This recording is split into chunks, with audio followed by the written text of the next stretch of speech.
Buenas tardes a todos, soy Daniel Villegas, director de LISA Institute. Hoy me acompaña Jaime Rocha, capitán de navío del Cuerpo General de la Armada, que sirvió durante casi 20 años en el Centro Superior de Información de la Defensa, actual CNI, Centro Nacional de Inteligencia en España, en múltiples destinos y funciones, tanto operativas, de análisis y también de dirección. Aunque a lo largo de toda la masterclass nos adentraremos en sus diferentes etapas profesionales, para que tengáis un mejor contexto, os voy a hacer un resumen para que comprendáis el nivel del profesor, del ponente que nos acompaña hoy. Jaime ingresó en los servicios de inteligencia españoles en 1979. Tras el proceso de formación respectivo, fue destinado a Cádiz, donde investigó a los grupos terroristas Grapo, ETA y a la mismísima KGB, Servicio de Inteligencia Exterior ruso de la época. En 1983 trabajó en el gabinete del director del CSIC, Emilio Alonso Manglano, para contribuir a la creación del servicio de inteligencia, definir su estructura orgánica, el estatuto de personal, definir las misiones informativas para el gobierno. En 1986 fue destinado al Magreb, al norte de África, donde lideró múltiples misiones operativas empleando todo tipo de técnicas y métodos SUMINT que comentaremos algunos de ellos. En 1989 fue destinado a Praga, donde vivió la caída del muro de Berlín de aquel mismo año y la transición de la Guerra Fría en una de las zonas más calientes de Europa del Este. En 1994 le nombraron jefe del área de Europa y América del Norte de la División de Exterior del CSIC, donde lideraba equipos de analistas y reportaba a la dirección del Centro de Inteligencia. En 1996 pasó a la reserva, dejando el mundo de los servicios de inteligencia para dedicarse a otros retos profesionales.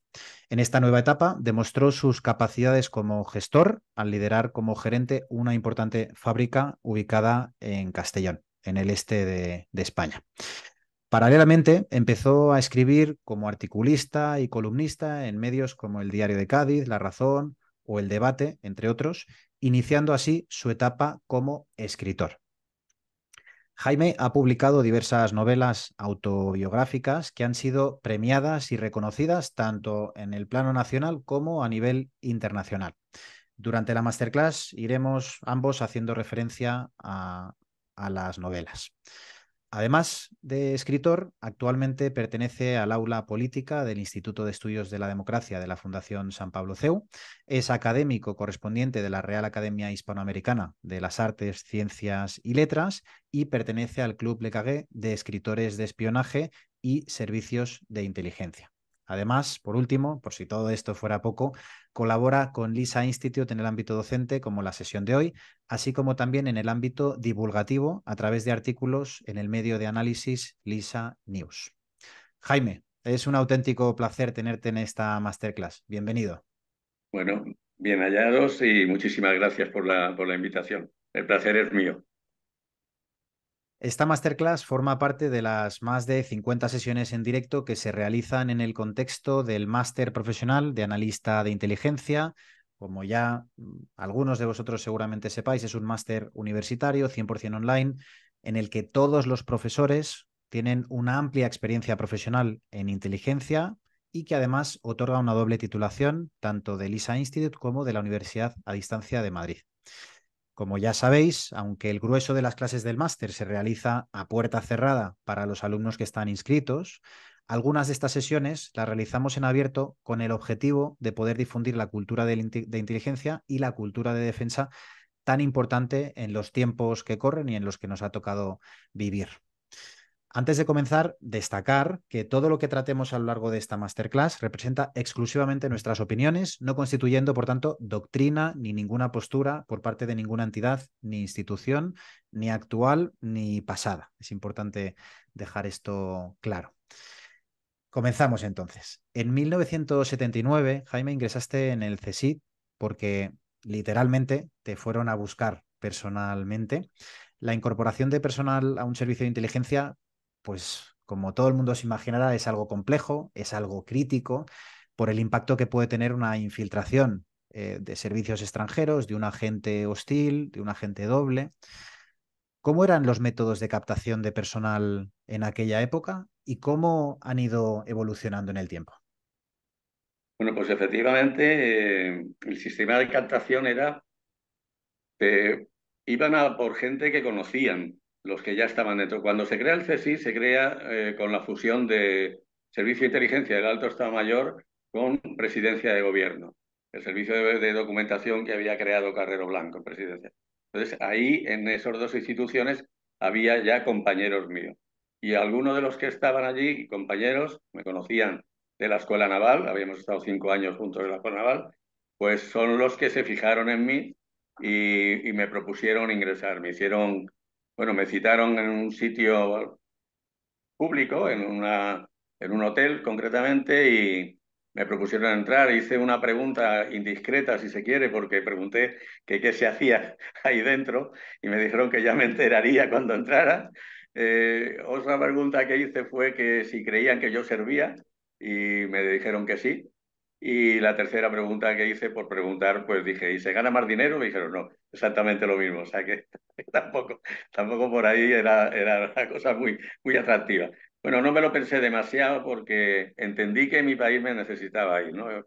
Yo soy militar de vocación, nosotros juramos defender a nuestro país y pensé que en ese momento en el que se estaba construyendo un nuevo servicio de inteligencia en España, pues que si se habían fijado en mí era porque efectivamente pensaban que podía desarrollar ese trabajo, ¿no? Bueno, pues la verdad es que no se equivocaron demasiado porque está muchos años ahí bueno, y desarrollando además, como tú acabas de decir, funciones muy distintas, porque no es lo mismo como cuando estuve mandando una unidad de inteligencia que luego cuando he estado con las redes clandestinas del Magreb o en funciones de dirección y todo eso, ¿no? Pero bueno, más o menos hemos salido airosos de todo. La vocación y motivación es algo fundamental cuando se trabaja en un servicio de inteligencia, igual que en las Fuerzas Armadas, ¿no? Son, digamos, rasgos característicos que es importante encontrar en esos analistas, en esos operativos, independientemente del puesto de dirección. Has Yo es que comentado que además, sí, perdona si te, Sí, que no, te no, corto no. en la nota. Sí, no, es que además es que fíjate tú, a mí vinieron a buscarme fue en el mes de noviembre del 78, ¿no? Aunque yo luego ingresé porque hay que hacer un curso selectivo en Madrid y tal, pero bueno, vinieron a buscarme. Mi padre murió 2 meses antes y yo había estado en Madrid, donde él estaba, un tiempo y yo no sé por qué surgió el tema de los servicios de inteligencia. Y mi padre me dijo, Jaime, no te metas en eso, que es muy peligroso para ti, para la familia. No se te vaya a ocurrir que yo tengo compañeros que se pasan muy mal, muchas situaciones de riesgo, que tal. Y yo creo que es lo único que no he obedecido a mi padre, porque siempre he sido muy fiel a sus recomendaciones. Pero en este caso, cuando vi que me llamaban y digo, pues si me vienen a buscar a una cosa tan específica, tan delicada, tan vocacional, como tú acabas de decir, pues digo, si es que vienen a por mí será porque han visto en mí esas cualidades que se requieren para trabajar en un servicio de inteligencia, ¿no? Justo iba a preguntarte en relación a eso, ¿no? Más allá de la vocación, que al final se presume, no siempre es así, pero como norma general se presume. En tu caso, ¿qué te llevó a asumir esos riesgos renunciando a gran parte de tu libertad y de probablemente de la vida que tenías planificada en aquel entonces? Pues efectivamente, me cambió la vida completamente. Vamos, yo era un marino de los que me gusta muchísimo navegar. Yo, antes de entrar en el CSI, los 14 años que estuve de oficial de la Armada, pues estuve navegando en el Pacífico, llegué hasta Hawái a recoger un barco en el Atlántico Norte, el Mediterráneo, una fragata norteamericana. Yo siempre estaba por ahí, ausencias de muchos meses en Estados Unidos, haciendo cursos. A ver, yo no creo que sea una virtud, pero soy un hiperactivo. Yo no puedo estar sentado tranquilamente esperando que venga a decirme nada. Yo tengo que estar siempre haciendo algo, ¿no? Y entonces, cuando estaba en la Armada, pues efectivamente pedía un voluntario para tal, pues allá que estaba, o tal, o no sé qué, o yo veía la oportunidad o hacer un curso de electrónica, tal, pues me fui a hacer un curso de electrónica bio, siempre haciendo algo, ¿no? Y efectivamente, cuando me llaman a esto, que yo desconocía absolutamente el trabajo que se hacía, servicio de inteligencia, porque no me dieron ninguna pista, Bueno, me podía imaginar, ¿no? Y me podía imaginar además por los consejos de mi padre, ¿no? Jaime, no te metas, Jaime, ten cuidado, que es peligroso, tal, pero no sabía exactamente en qué consistía ese trabajo, ¿no? Y claro, lo acepto un poco a ciegas, ¿no? En ese sentido. Entonces, lo que sí que me fié es de que los que vinieron a buscarme pensaron que yo tenía esas cualidades humanas que hacen falta para trabajar en un servicio de inteligencia. Pero a continuación voy a añadir una cosa. En un servicio de inteligencia hay muy diferentes trabajos. No es lo mismo un analista que un agente de campo. No es lo mismo un hacker que un traductor. O sea, dentro del servicio de inteligencia hay trabajos muy específicos para los cuales se requieren una formación adecuada y unas cualidades humanas adecuadas. No todo el mundo sirve para todo. O sea, el agente de inteligencia no es una persona que dice, bueno, pues yo lo mismo estoy, aunque fíjate tú que yo estuve mandando luego una unidad de análisis. No sé si lo hice bien o no, pero lo que yo más tiempo estuve y tal fue como agente de campo. Pero yo me doy cuenta, y lo sabe todo el mundo, que un analista es una persona que tiene que tener una capacidad mental para recibir un montón de información de un determinado tema. Se hace muy especialista en ese tema y no lo saques de ahí porque solo sabe de eso, pero recibe muchísima información que tiene que clasificar primero, a ver si es fiable o no es fiable, la fuente, la información. Luego tiene que discernir qué es lo importante de lo que no lo es. Y con todo eso, resumirlo, muy, muy resumido, porque los destinatarios de la información es el gobierno. Y tanto el presidente del gobierno como los ministros, pues son personas que no tienen mucho tiempo para leer los informes. Entonces, toda esa información que tienes que reducir, lo que llamo el destilado, ¿no? El destilado ya es el final, que es lo que tú le mandas al gobierno, ¿no? Bueno, pues eso evidentemente tiene que tener una preparación y una formación adecuada.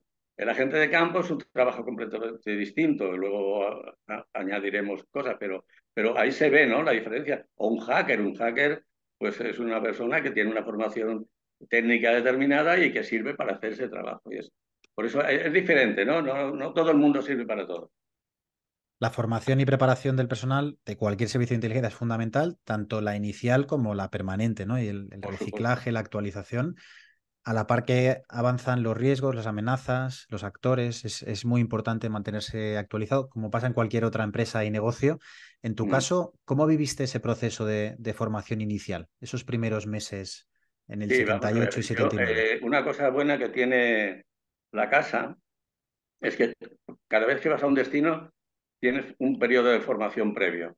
Por ejemplo, cuando a mí me mandan a Checoslovaquia, en la época todavía de la Checoslovaquia comunista, antes de la caída del muro, tuve que hacer un trabajo previo que entregué y que fue aprobado de ese país con detalles como el ministro de Agricultura, a ver, corrientes sociales que tienen una cierta influencia, intelectuales, en fin, una serie de cosas que pueden ser luego muy importantes para tu trabajo allí, ¿no? Porque además tienes que saber, tienes que, es un conocimiento previo, digamos, meramente analítico, si quieres, porque luego te vas a encontrar la realidad cuando llegas y a lo mejor no es tal como tú la has pensado, pero sí que es verdad que te obliga a hacer un análisis muy completo del país al que vas a ir. Y si vas a ir a otro, por ejemplo, yo estuve también llevando infraestructuras operativas de empresas pantallas, bueno, pues también tienes que tener una formación previa porque tú no puedes desembarcar en un destino tan específico y tan complicado, porque todo al final es complicado, si previamente no te has formado, ¿no? Entonces eso es una formación continua, una formación continua. Con las tecnologías, exactamente igual. Cuando yo entré no había teléfonos móviles. Cuando yo iba a Libia, Argelia, no teníamos teléfonos móviles. Cuando tenías que comunicarte, bueno, pues había que emplear otros sistemas, pero no teníamos teléfonos móviles. Entonces, la tecnología también impone su ritmo, ¿no? Y te tienes que ir actualizando en la tecnología, ¿no?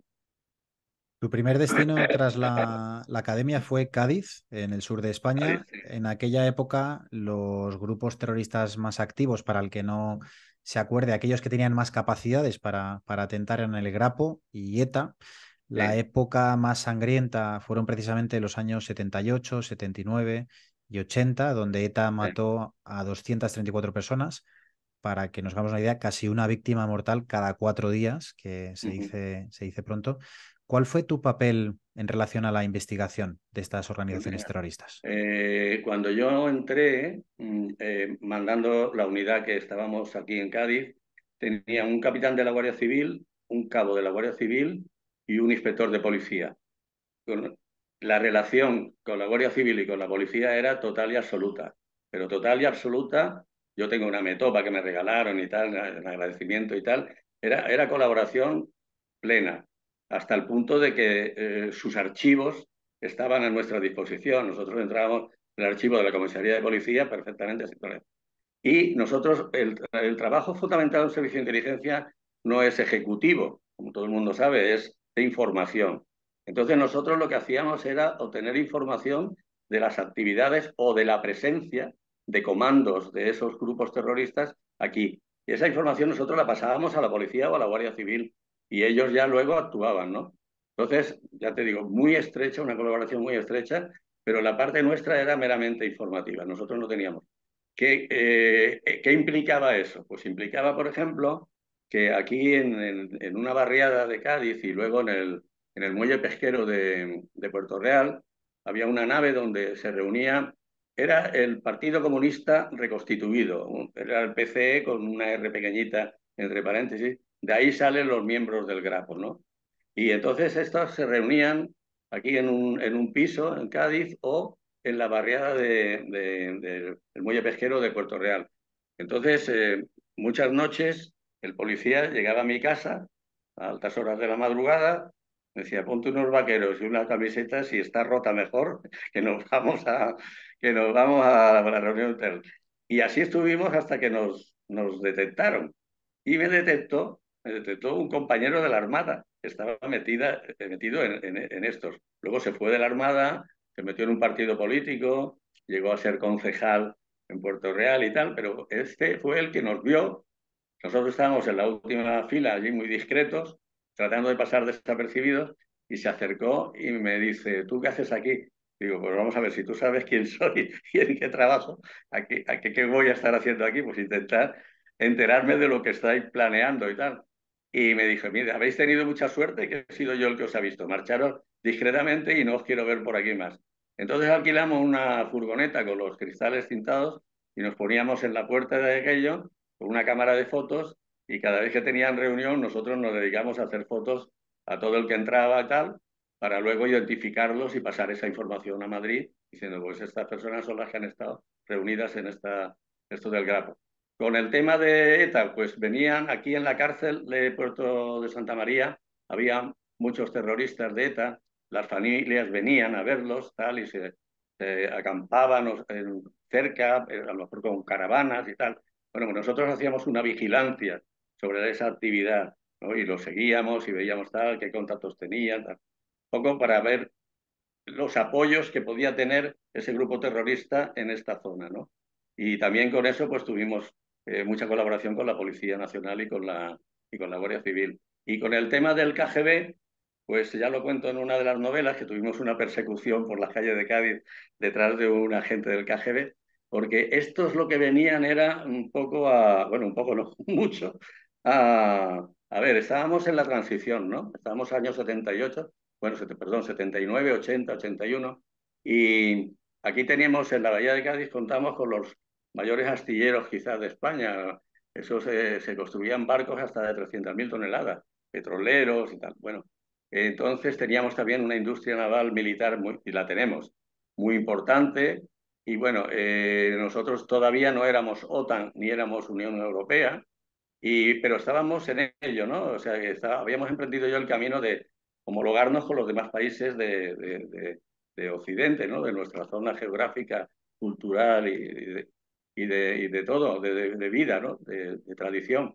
Y entonces a esto, pues a los del KGB no les gustaba demasiado. Y venían aquí un poco a meter la pata, a organizar había unas manifestaciones brutales que tiraban abajo el puente, vamos, las farolas del puente Carranza quemaban neumáticos, quemaban contenedores, se enfrentaban a la policía, le tiraban cócteles molotov a la policía. Bueno, eso lo hacía gente del Grapo infiltrada en los astilleros. Y el del KGB lo que venía era a darles instrucciones, darles dinero y tal. Nosotros hacíamos un seguimiento y, y bueno, pues cuando yo tenía esa información me iba a ver directamente al gobernador civil, que era un diplomático que estaba aquí entonces de gobernador civil, y le decía, mira, esto ha pasado, tal, tal, tal, han estado aquí, quiere decir que alerta a la policía y a la Guardia Civil porque dentro de unos días van a organizar una manifestación de este tipo y tal igual, y efectivamente a los pocos días pues se organizaban unas manifestaciones tremendas con todas esas... El final de las manifestaciones, tú sabes que esas manifestaciones normalmente son manifestaciones que están motivadas por un problema laboral, problema económico y tal, y hay una buena... Los sindicatos normalmente son gente razonable y respetable, organizan una manifestación reivindicando unos fines, pero claro, en esas manifestaciones se les infiltran esos elementos cuyo objetivo no es que les aumenten el sueldo a los obreros, ni mucho menos. Su objetivo es armar follón, quemar aquello, paralizar la actividad del astillero, que será, por ejemplo, aquí se daba, hay un astillero de reparaciones y muchos barcos que venían aquí, extranjeros, cuando se retrasaba tanto el tema de la reparación, pues cogían y se iban a Portugal, a un astillero de Portugal. Entonces, claro, nosotros nos quedábamos... Pues esas eran las tres misiones fundamentales que tenía yo aquí cuando estaba en Cádiz, los años que estuve en Cádiz. Eran retos importantes. ¿Los medios y recursos que se disponían en aquel entonces permitían conseguir esos objetivos informativos establecidos o teníais que echar de mucha Pues creatividad? jugándotela mucho, porque ya te digo, nos metíamos en las reuniones del Grapo y nos íbamos detrás del tío del KGB y cosas de esas. O sea que, y éramos cuatro personas y dos coches, ¿vale? Teníamos nuestro propio laboratorio de fotografía, porque esas fotografías eran de carrete, teníamos el laboratorio, revelábamos aquello y luego pues mm, contaba con unas personas muy experimentadas y muy hábiles y bueno, pues la verdad es que cuando ya teníamos la foto de esas personas que habían entrado a la reunión del Grapo y tal, pues concretamente el inspector de policía pues hacía, no voy a decir ahora lo que hacía, pero hacía una serie de investigaciones y nosotros ya le mandábamos a Madrid la ficha completa del personaje, ¿no? Con el DNI, el domicilio, dónde estaba, tal, tal, todo eso iba a llevar a Madrid. En 1983 pasas a formar parte del gabinete del director del CSIC, Emilio Alonso Manglano, en un puesto de dirección del Servicio de Inteligencia Español y en una fase clave de la historia del CSIC y de la inteligencia en España en general. ¿En qué fase se encontraba el Servicio de Inteligencia Español en aquel entonces? Pues mira, yo la verdad es que aquí estaba contento, el trabajo me gustaba y tenía un buen equipo, en fin, no tenía intención de trasladarme a Madrid, pero yo cuando salía a un destino en el extranjero, lo que sí me apetecía muchísimo salir al extranjero. Entonces, había un destino en el extranjero y yo tenía dos idiomas reconocidos, francés e inglés, y pedía todo lo que salía. Y entonces fui a Madrid a hacer un curso de seguridad industrial. Tema muy importante, porque aquí, concretamente con la empresa nacional Bazán, Astilleros, todas esas empresas necesitan su sistema de seguridad, no solamente física, perimetral, sino que la documentación que manejan y todo eso. Entonces, el curso que yo hice en Madrid era para ayudarle a esas empresas a tener sus propios sistemas de seguridad, ¿no? Bueno, pues estando haciendo el curso, otro compañero también de la Armada, me dice, ¿tú no haces más que pedir destino al extranjero, tal? Y yo digo, pues sí, me apetece mucho salir fuera una temporada, a ver cómo se me da la cosa por ahí. Y entonces dice, mira, pero tú en Cádiz jamás saldrás al extranjero porque no te conoce nadie, te tienes que venir a Madrid porque ya aquí en Madrid te das a conocer y no sé qué, no sé cuánto y tal. Total, que dice, te vienes conmigo. Y bueno, llegué a mi casa, le dije a mi mujer que nos íbamos a Madrid. Tengo la suerte de casarme con una mujer muy comprensiva, que nunca me ha puesto pegas para nada. Y lo primero que me dijo, bueno, y colegios y casas y tal. Y digo, mira, en Madrid hay de todo, colegios, casas, hay de todo. Nos vamos para allá que me interesa irme. Total, nos fuimos allí, pero otro amigo hay que tener amigos en todas partes. Otro amigo que estaba en el gabinete de Manglano le dijo, viene Jaime Rocha destinado a Madrid, tiene 2 idiomas. Necesitamos gente con idiomas dentro del gabinete para relaciones con los servicios extranjeros. Y entonces, pues en vez de irme con mi compañero, me fui al gabinete de Manglano. Llegué allí y tengo que decir que chocamos al principio. Manglano tenía un carácter así bastante seco. Yo soy absolutamente todo lo contrario. Y además tengo una característica, que no sé si es buena o es mala, que yo le digo mi verdad a todo el mundo, a los de arriba, a los de abajo y a los del medio. Entonces, claro, eso me hacía chocar con él porque yo a veces mi verdad no era la suya, ¿no? Entonces, pero claro, el que mandaba era él, al final se hacía lo que él decía. Pero yo trataba de convencerlo, yo le decía, mira, director, por aquí no sé qué, no sé cuánto está. Bueno, esa fase fue muy importante porque cuando se fusionan esos dos elementos de alto Estado Mayor y de presidencia del gobierno, pues no existía ni un estatuto de personal, ni una estructura orgánica, no se hacía absolutamente nada. Y es él el que pone en marcha eso. Y yo participo y colaboro con eso. Y una cosa que me puedo apuntar, me pongo la medalla, es que una de las cosas que se planteó en su momento, que yo le dije al director y que así se hizo y así debe ser, era que, a ver, nuestro cliente, el único cliente que tiene el servicio de inteligencia es el gobierno. Y al revés, los únicos que nos pueden ordenar cosas es el gobierno. Esa dependencia bilateral es absoluta y tiene que ser así. Antes no, antes un poco el servicio de inteligencia iba un poco a su aire. Oye, mira, vamos a tal, pues si ETA, pues si lo otro, lo del KGB que yo hacía tal. Aquí ya no, aquí ya se establece una estructura y aquí ya se dice al gobierno, oiga, usted me da a mí los objetivos informativos cada año y yo le respondo directamente a usted cuando tenga esa información. Bueno, eso se estableció allí y se le dio esa estructura.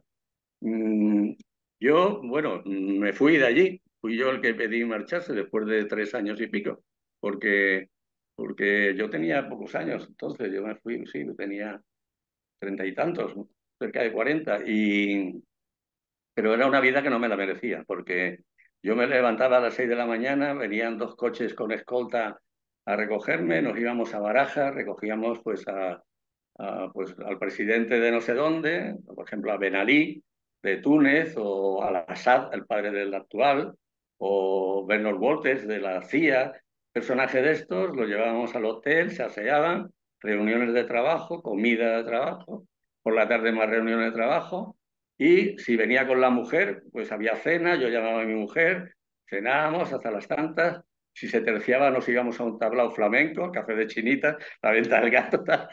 Y yo, a pesar de que éramos jóvenes, una farmacéutica amiga me recomendó que tomara Tom Pass, que es el complejo vitamínico este, y ginseng para sobrevivir. Y claro, a los 3 años y pico de ese ritmo de vida, y un día yendo en el coche con el director, le digo, director, mi cuerpo ya no puede más. ¿Pero qué te pasa? Tal? No sé, que ya no puedo más, que esto no quiero lo aguante, que no sé qué, no sé cuánto. Bueno, ¿y dónde te quieres ir? Entonces yo me había enterado que el jefe de la unidad de información de Yumi del Magreb se marchaba, era militar y se iba a un destino militar.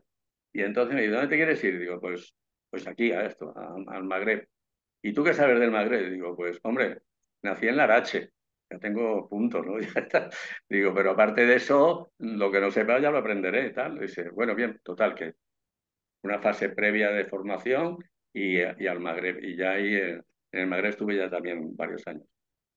En 1986 fuiste destinado allí al Magreb. ¿Cómo se aterriza en un nuevo destino de esta tipología, en muchos casos hostil? ¿Cómo te adaptaste al terreno, al contexto, al idioma? Pues el idioma empecé a aprenderlo y cuando llevaba 2 meses haciendo gusanitos, lo dejé, digo, eso no es lo mío.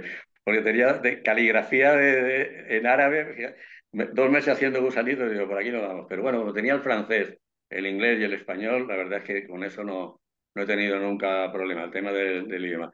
El tema del conocimiento del terreno, pues a base de muchísimos viajes, acompañado siempre por personas que conocían la zona, que tal. Y teníamos ya algunos colaboradores en estos países y estuvimos durante un buen tiempo en una fase de captación de colaboradores, ¿no? Eh, eh, a ver, esto es importante. Lo primero que tienes que saber es qué es lo que quieres saber del otro país, ¿no? sea, a ti los analistas te marcan un terreno, te dicen, a ver, ¿cómo están las Fuerzas Armadas libias, por ejemplo, ¿no? La aviación libia, ¿no? Entonces tú lo que tienes que buscar es el colaborador, vas a buscar el colaborador que te puede dar esa información. O sea, no te vas a captar al primero que te encuentras por la calle en Trípoli. Tienes que ir a buscar la persona que puede ser el coronel de la base de tal, o puede ser el piloto de tal, o puede estar. Entonces, ahí te marcas tú ya el objetivo, ¿no? Que quién es la persona que me interesa, que me va a dar esta información. Y una vez que ya la has definido, haces un análisis exhaustivo de esa persona para saber por dónde tienes que entrar. Porque todos somos distintos y unos tienen unas necesidades, otros tienen otras, unos son de un carácter más cerrado, otros son un carácter más abierto. Entonces, dependiendo del estudio que hayas hecho de esa persona, es cuando puedes decidir por dónde vas a entrar, ¿no? Y normalmente, bueno, pues normalmente después de esos estudios, eh, todos los objetivos que nos habíamos marcado pues, fueron bastante exitosos, ¿no? Y bueno, yo creo que hicimos un buen trabajo ahí. Los espías, por culpa de Hollywood, tienen una imagen que en muy pocas ocasiones se corresponde con la realidad. No así en tus novelas, donde ahí sí que la fidelidad es mucho más importante. Una de esas disonancias de las películas es cómo se ve afectada la familia del agente y el propio agente, ¿no? En esos contextos, en esas misiones. Y desde Mm. Lisa siempre queremos destacar ese realismo implícito a cualquier profesión. En tu caso, ¿cómo viviste este primer destino internacional en una zona como el Magreb y cómo lo vivió tu familia más directa? Claro, mira, mi familia en cierto modo estaba acostumbrada porque ya, como soy marino, y ya he contado antes que yo he navegado muchísimo y he ausentado meses enteros, pues claro, mi mujer ha hecho de padre, de madre y de todo, y mis hijos, pues incluso alguna vez hemos tenido que acudir a una psicóloga porque algún hijo mío pues tenía problemas de reconocerme, hasta ese punto llegado la cosa. Pero bueno, yo asumía eso, sabía que el riesgo ese existía. Y en cuanto al riesgo personal, muchas veces me preguntan en entrevistas de prensa y tal, dice, bueno, pues tú tenías miedo cuando ibas a esos países y tal. Y digo, mira, mm, si lo tenía, lo tenía que superar, porque el miedo te paraliza, el miedo te vende, el miedo te hace que te tiemble la voz, que parpadee los ojos, que tal, digo, y ahí te delatas. Y yo he estado en una gendarmería en Marruecos una hora con un interrogatorio, además en francés, porque me pidió hacerlo en francés y tal, y claro, sí. Yo no sé si el gendarme, teniente de la gendarmería, se creyó lo que yo le contaba, pero que era todo mentira, por cierto, pero no sé si se lo creyó o no se lo creyó. El caso es que me selló el pasaporte y me dejó entrar, ¿no? Aunque luego nos estuvieron siguiendo, ¿no? Pero bueno, pero el paso lo dimos, ¿no? Entonces, esto, personalmente, a ver, está feo que yo lo diga, pero tienes que tener una serie de cualidades personales que un periodista de Filipinas que me hacía una entrevista dice es lo que le llamamos la inteligencia emocional. Es la empatía, es la capacidad de representar un papel con una personalidad que no eres tú, porque empiezas que no es tu nombre, que no es tu profesión, que no dices a lo que vas, porque no lo puedes decir, y una serie de cosas de ese tipo. Saber guardar secreto, saber guardar secreto de las cosas que no se pueden revelar, ¿no? Porque además es un compromiso que adquieres cuando entras en el servicio de inteligencia. Sin embargo, tú para ganarte la confianza de una persona tienes que contarle tu vida primero, aunque sea una vida de mentira. Pero él se crea que es verdad, que le estás contando tu vida, que te estás abriendo, porque si no, él no se va a abrir nunca. Eso es una técnica. Y eso no es fácil y no se aprende, digamos, con la práctica. Porque además si te equivocas la primera vez ya no lo vas a hacer ninguna vez más, ¿no? Entonces, eso quiere decir que yo muchas veces además, incluso hablando de mis novelas, cuento muchas cosas. Bueno, pues la semana pasada he recibido una felicitación de un ministro de Defensa del PSOE que ha leído mis novelas y una de las frases que dice que a mí me enorgullece es la discreción con la que escribo mis novelas y que no cuento lo que no puedo contar. Y fíjate, ¿qué más, digamos, garantía de discreción? Entonces, yo no digo que sea fácil, no es fácil, pero tienes que tener unas cualidades humanas determinadas que son las que te van a propiciar que luego tú puedas hacer ese trabajo, ¿no? y ya te digo, pues se ve que sí que las tenía, porque estuve ahí unos años, no tuve así ningún fracaso, ni ningún colaborador se me volvió, que también es un peligro, que se pase al enemigo y que esté haciendo la gente doble. Todas esas cosas las tienes que prever y las tienes que cuidar, ¿no? Pero sí, efectivamente, el trabajo de campo es muy bonito y muy gratificante, pero que requiere unas cualidades personales muy especiales. Se habla mucho hoy en día de la conciliación personal, de la conciliación familiar, ¿no? Algún día hablaremos de la conciliación en el ámbito de los agentes de campo, si es que no son conceptos antagónicos. Sin duda, la tecnología es una gran aliada para poder estar en contacto con los más allegados de forma frecuente y de forma segura, pero en aquel entonces imagino que la desconexión debía ser total y además por tiempos y por periodos considerables. A nivel psicológico y anímico, eso seguro que afecta a las dos partes. Para aquellos que nos están viendo, que me consta que hay muchos que se dedican a este negocio, ¿tienes algún consejo, alguna recomendación, algo que te sirviese en aquellos momentos? Mira, ahí las personas que tienen pareja, familia y tal, mm, tienen que contar con eso. Tienen que contar. No puedes ignorarlo, no puedes dejarlos al margen. Yo, por ejemplo, salía de viaje, hacía mi maleta, me marchaba, mi mujer y mis hijos no sabían ni dónde iba, ni a qué iba. Mi mujer dice ahora que ella se imaginaba que donde había jaleo, que allá iba yo, ¿no?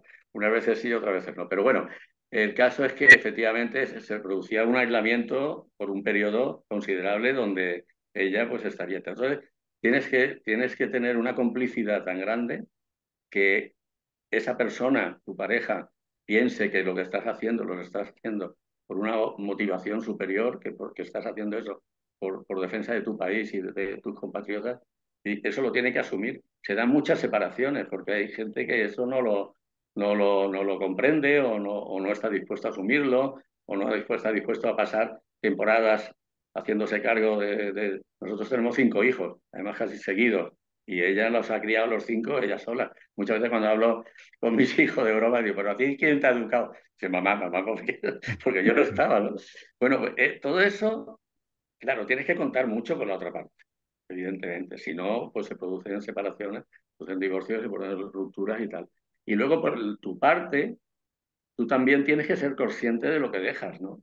También tienes que ser consciente del marrón que le has largado aquí a tu pareja y tal, ¿no? Y de cosas que tú siempre piensas, dices, bueno, pero yo esto ¿por qué lo estoy haciendo? Estoy haciendo por una causa superior. Bueno, pues esa causa superior justifica eso.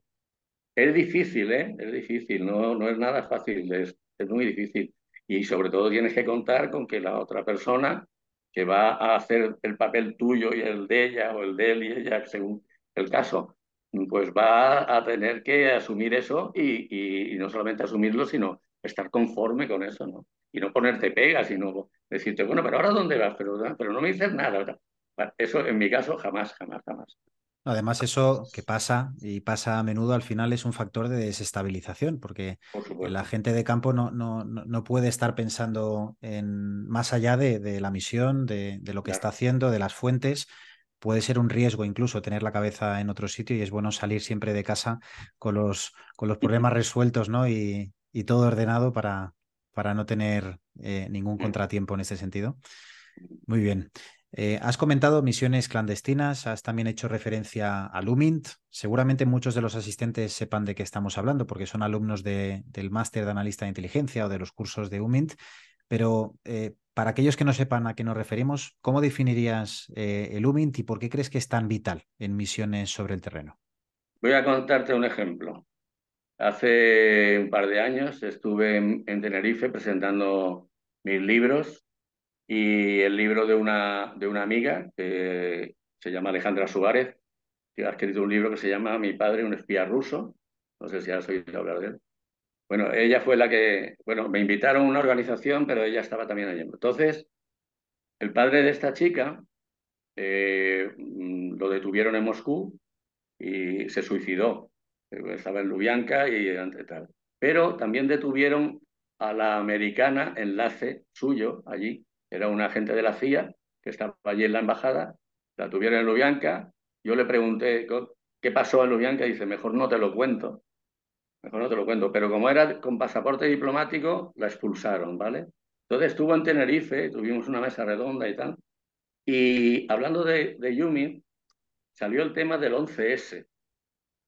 Y ella me dijo que los servicios de inteligencia, muchos de ellos, han cometido el grave error de fiarlo todo a la tecnología y han prescindido de la adquisición Yumin. Y la adquisición Yumin es fundamental. El caso este del 11S, ella decía, si hubiéramos tenido gente infiltrada en estos yihadistas que estaban allí haciendo el curso de piloto y tal, si hubiéramos tenido gente próxima, se hubiera evitado el 11S. Pero no lo tenían, no sabían, no tenían ni idea de que allí había un grupo terrorista que se estaba formando como pilotos para luego atentar y todo fiado al tema. Otro tema que también fracaso de Occidente total, la invasión de Irak, las famosas armas de destrucción masiva. Yo tengo compañeros que estaban allí y eso por satélite no lo ves.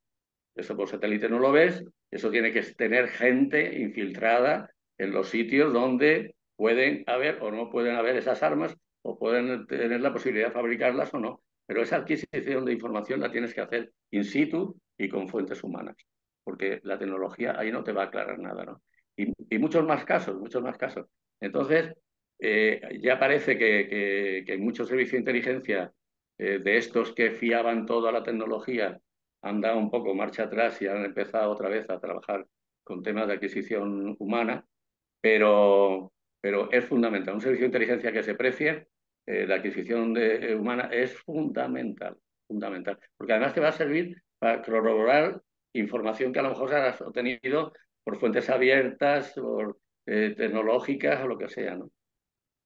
La calidad de las fuentes humanas difícilmente va a ser superada por parte de otros tipos de fuentes y siempre va a ser necesario. Nosotros hacemos mucho énfasis en los programas formativos y en los másteres, que está muy bien la tecnología, que es muy eficiente desde el punto de vista de investigación online, es muy escalable, dependiendo del tema y el objetivo que estés analizando. Si estás analizando bases de datos, si estás analizando cosas que están en Internet, pues evidentemente es el canal más adecuado, pero todo aquello que tiene que ver con la criminalidad, que tiene que ver con el terrorismo, que tiene que ver con servicios de inteligencia hostiles u otros tipos de actores, ¿no? Que no están en Internet y que tienen mucho conocimiento en contrainteligencia a través de Internet, no se va a poder llegar a ellos en ningún caso a través de Internet, sino exclusivamente a través de fuentes Summit, ¿no? Como te explicaba la compañera. Entonces, bueno, es algo que coincidís, todos los que venís del centro, todos coincidís en ese mismo Y es que, diagnóstico, ¿no? además, fíjate tú ahora con la inteligencia artificial, que te pueden meter un embolado, pero de mucho calibre, ¿eh? Y te lo tragas. O sea que la tecnología tiene esa doble vertiente, que también no te puedes creer todo lo que te llega por redes sociales y todo, porque te están metiendo fake, pero uno detrás de otro, ¿no? Y además lo hacen tan bien que te lo crees. Y ahora ya te digo, ahora con la inteligencia artificial es que te ponen a un tío que no existe o que te crees que es y te está hablando y te está dando a lo mejor una información y es todo absolutamente falso. O sea, fíjate, eso potencia todavía más el tema de la adquisición humana, ¿no? Ujú. Ahí sí que no te van a engañar porque lo vas a tocar tú con tus manos, lo vas a comprobar, vas a tener la posibilidad de acercarte a la fuente, Ujú. ¿no? Algo fundamental en la misión de un agente de inteligencia en un entorno hostil, como mencionaba, son las infraestructuras operativas y las coberturas para permitir las actividades de los agentes encubiertos. ¿Podrías explicarnos a qué nos referimos cuando decimos infraestructuras operativas? ¿Para qué sirven y qué ventajas tiene su uso? Sí, son lo que también llamamos empresas pantalla, ¿no? Es una empresa que se crea, que tiene su CIF, que tiene su personal, que tiene su actividad comercial, del tipo que sea, y en una de las que montamos, lo cuento en la novela, en una de las novelas, que montamos a ver, se planteó el tema de las mugas, ¿no? De los etarras que pasaban a Francia por las mugas en el Pirineo. Entonces se planteó montar allí un negocio que nos facilitara el acceso a esta gente. Y entonces lo que se decidió montar fue una granja de perros pastores alemanes. Y nosotros le vendíamos perros pastores alemanes a los etarras. Y pasaban con su chip puesto en la oreja, pasaban a Francia y volvían. Y teníamos controlado. Y lo llevaba una pareja de guardias civiles, vamos, pareja de hecho, pareja matrimonio de guardias civiles jovencitos, a los que durante más de un año se les dio otra personalidad, tal, estuvieron en un sitio que no voy a decir, bueno, se les dio toda la formación. Cuando ya estaban formados se hizo el montaje aquel y aquel estuvo funcionando durante un tiempo y con mucho éxito. Y alguna empresa más que se creó en la época mía, como todavía existe, tampoco puedo decirlo, No, pero no conviene, no conviene. no. Pero sí, pero es que además te digo una cosa, y tú coges cualquier servicio extranjero y aquí nos tienen agujereados, pero bueno, desde think tanks, prensa, yo qué sé, de todo tipo de empresas que están aquí establecidas y tú te crees que sí, mira, mira, sí, esta prensa, no sé qué, y esta prensa pues es de lo que sea, ¿no? De quien sea, ¿no? O sea que es muy útil, muy práctico. Además, te permite instalarte en el sitio donde quieres estar y tal y cual. Bueno, también tuvimos en Bruselas una librería. Nosotros tuvimos una editorial, no sé si eso te lo había contado yo. Esa no me la sé. En uno de los libros hay una foto de mi mujer en un stand de la Feria del Libro de Madrid, de la editorial que teníamos nosotros. Nosotros publicamos libros. Y uno de los que publicamos, que me acuerdo yo, era Amar a un maldito, de una periodista italiana, que ahora mismo no me acuerdo el nombre. Bueno, eso está publicado por nosotros y algunos más. Bueno, nosotros publicamos libros normales, corrientes, y algunos que nos interesaban. Y además nos permitió pues, poner una librería en Bruselas. Y teníamos una librería en Bruselas y había etarras en Bruselas que eran clientes de nuestra librería. Cosas así que se Al hacen. final, la creatividad tiene que ser una de las competencias que cualquier agente de inteligencia tiene que tener para las infraestructuras operativas. Imagínate, claro. En el 1989 te destinaron a Praga, la antigua Checoslovaquia. En ese caso, Mm, tu cobertura era diplomática, sí. como es habitual hoy día en una parte importante, ¿no? de los servicios de inteligencia de múltiples países. El 9 de noviembre de ese mismo año, si recordáis, se derribó el muro de Berlín. Llegaste unos días antes de la conocida revolución del Terciopelo, movimiento pacífico que hizo perder el monopolio del poder al Partido Comunista de Checoslovaquia. ¿Cómo Ujú. viviste aquel hecho histórico desde el meollo? Sí, pues mira, yo, a ver, como he dicho ya antes, quería salir al extranjero y salió Rabat. Salió Rabat y me apetecía mucho Rabat. Yo estaba en infraestructuras operativas, pedí Rabat y no me lo dieron. Y hablé con el director y le dije, bueno, alguna vez me tocará a mí salir fuera, ¿no? Porque ya llevo pidiendo tal y cual. Eso fue un viernes por la tarde y me dijo, mira, va a salir La Haya. ¿Te quieres ir a La Haya? Digo, pues sí, me voy a La Haya, donde sea. Y llegué a casa y se lo dije a mi mujer, digo, mira, nos vamos a La Haya. Ah, qué bien, está, ¿no? Los niños, los colegios, las cosas, todo. Y eso fue un viernes por la tarde y el lunes por la mañana me llamó a su despacho y me dice, mira, no tenemos a nadie en Europa del Este. Allí ha empezado ya el tema de solidarnos en Polonia. Había empezado ya una salida no masiva, pero bastante importante, de Alemania del Este hacia Alemania Occidental. Había países ya como Hungría y tal que estaban habiendo una cierta transformación del sistema político comunista férreo hacia una especie de democracia, ¿no? Entonces me dijo, no tenemos nadie allí. Dice, tengo que mandar a alguien a Praga, que es el centro, es el corazón de la zona, ¿no? Para que me informe de lo que pasa y me dijo una frase, no quiero que me cuentes lo que pasa, sino lo que va a pasar. Te digo, bueno, que lo intentaremos, lo intentaremos. Claro, lo que pasa lo leen los periódicos y él quería saber lo que iba a pasar, ¿no? Digo, pues nada, lo intentaremos. Y entonces me dice, ¿te vas a llevar a la familia? Digo, pues si voy con cobertura diplomática, sí, ¿por qué no? Hombre, pero ten en cuenta la situación del país, tal, todavía, Checoslovaquia y Rumanía, donde estaba Ceausescu. Dice, son dos países donde se ve más difícil ese cambio y tal. Yo digo, no, no, si yo me voy a Praga, pero me voy con mi mujer y mis hijos, tal. Y me fui con mi mujer y mis hijos. Tenía cobertura diplomática, lo que no estaba era acreditado ante el servicio checoslovaco, que es lo que muchos compañeros y de otros servicios que vienen a España vienen con cobertura diplomática, pero se establece una relación entre el servicio anfitrión y el que llega, ¿no? En el caso mío no, porque nosotros no teníamos relaciones con el servicio checoslovaco. Entonces, yo iba, en ese aspecto iba de forma clandestina, ¿no? Bueno, tuve mucha suerte porque, como te he dicho antes, me tuve que estudiar el país bastante a fondo y había un grupo de hispanistas en la Universidad de Carlos que eran muy amigos de Miguel Delibes, incluso habían venido a España a visitarlo, hablaban español perfectamente.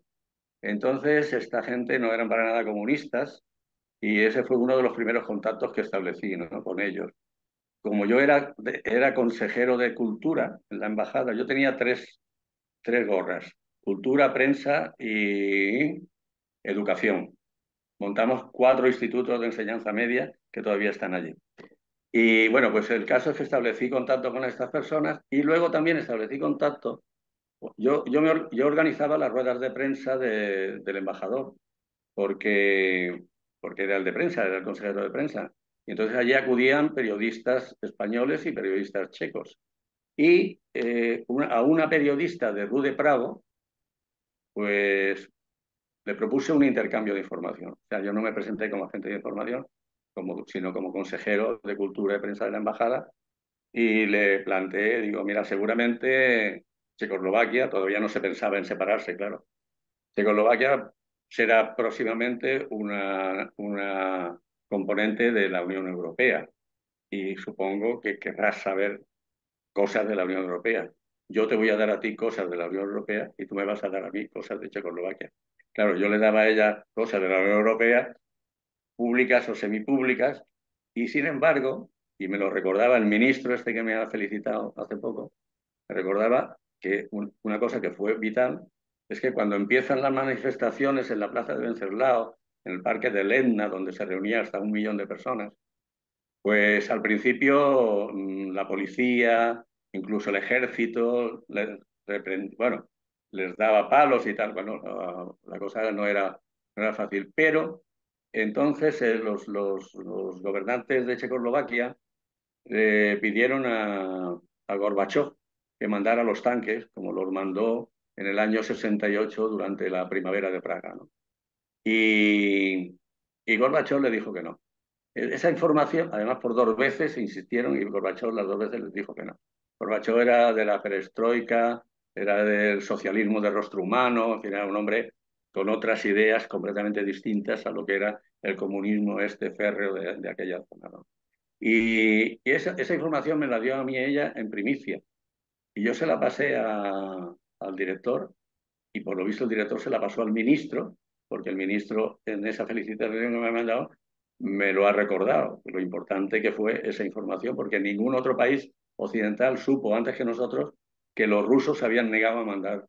Y claro, cuando los rusos se niegan a mandar los tanques, la revolución triunfa porque ya el ejército y la policía checoslovaca se retiran y ya empieza, ya aparece Havel ya hablando. Yo tuve ocasión de hablar muchas veces con Havel, con Alexander Dutschke, toda esta gente, y bueno, antes de ser los primer ministro y presidente, y después también, claro.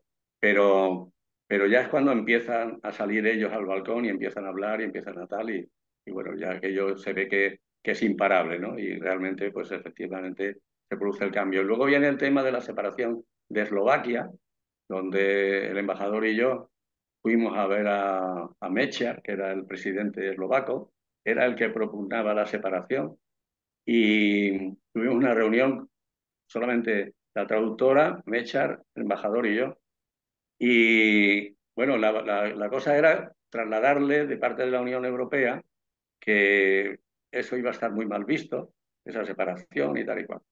La verdad es que había sido una separación artificial hecha después de la Primera Guerra Mundial. O sea, eran 2 países a los que los vencedores de la Primera Guerra Mundial los unieron y formaron Checoslovaquia, pero eran Chequia y Eslovaquia clarísimamente. Los idiomas muy parecidos, incluso tenían ciertas afinidades familiares y tal, pero realmente los países. Entonces este hombre Mecha le dijo al embajador, mire, embajador, no se canse. Nosotros hemos estado dominados por los húngaros. De hecho, hay una parte sur de Eslovaquia donde hay 1 millón de húngaros. Hemos estado dominados por los rusos, hemos estado dominados por los checos y tal. Queremos ser libres y tal. Y claro, y se separaron, ¿no? Y bueno, la verdad es que económicamente, pues muy difícil que salieran adelante. Creo que siguen pasándolo bastante mal, porque es un país. Checoslovaquia tenía 15 millones de habitantes, 10 millones de checos y 5 de eslovacos. Pero de esos 5, 1 millón eran húngaros. Y luego había también una cosa que en otros sitios no se da, pero los gitanos, por ejemplo, pues la etnia gitana era como un partido político aparte también, ¿no? O sea que estaban muy mezclados, ¿no? Al principio no se veía un país viable, ¿no? Pero bueno, ellos dijeron, no se canse, embajador, queremos ser libres, y lo hicieron, ¿no?